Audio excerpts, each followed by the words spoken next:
Paano nga ba ma-unlock ang inyong last pay later? Tara, alamin natin.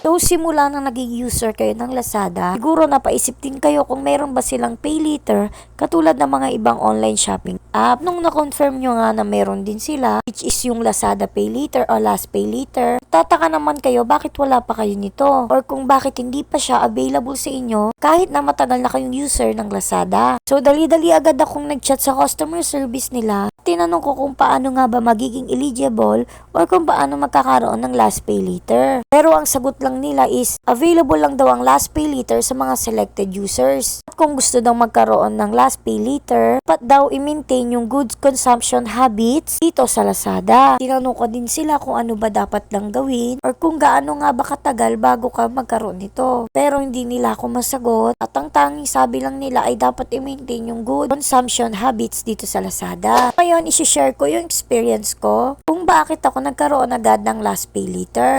Una na nga dyan ay pag-order ko palagi dito sa Lazada na non-COD. Before pa naman, kahit bagong user pa lang ako ng Lazada, palaging GCash yung ginagamit ko as mode of payment. Sobrang dalang ko lang mag-COD. Ginagamit ko lang yung kapag malakihan yung babayaran. Pero mostly talaga ginagamit ko as payment ay GCash. Kaya tingin ko isa din to sa nagpalabas ng aking last pay later. Naman ay wag kayong magka-cancel ng order. O talaga sobrang dalang ko lang mag-cancel ng order. Kaya kayo rin kung hanggat maaari wag kayong magka-cancel ng order. Next naman ay delivery failed. Ang alam ko ina-allowed ni Lazada na 3 times pwede mag-try na i-deliver sa inyo. Pero paano kung sa unang try pa lang is hindi nyo na kinuha? Meron kasing cases na mga ganon, di naman kaya kayo mismo is unreachable ng mga delivery rider. May mga cases din naman, hindi ko nila lahat ha, yung mismong delivery rider ang hindi nagpupunta at automatic na makikita mo na delivery failed kahit na wala namang pumupunta sa bahay ninyo. So, isa to sa mga dapat nyo ring iwasan. Next naman is multiple accounts. So yes po, huwag kayo mag-multiple accounts dahil madedetect nila yan as unusual activity, which is makakaharang din para magkaroon kayo ng last pay later. So yung mga shinare ko dito ay totoong base lamang sa mga experiences ko. Pwedeng gumana sa inyo at pwedeng hindi rin. Hindi ko naman sinabi na ito yung dapat yung gawin, pero diba itry nyo, wala namang mawawala. Kung ikaw naman ay meron ng last pay later, i-share mo naman sa baba yung mga tips mo para makatulong ka sa iba. So ayun nga no, sana may natutunan kayo sa video na ito.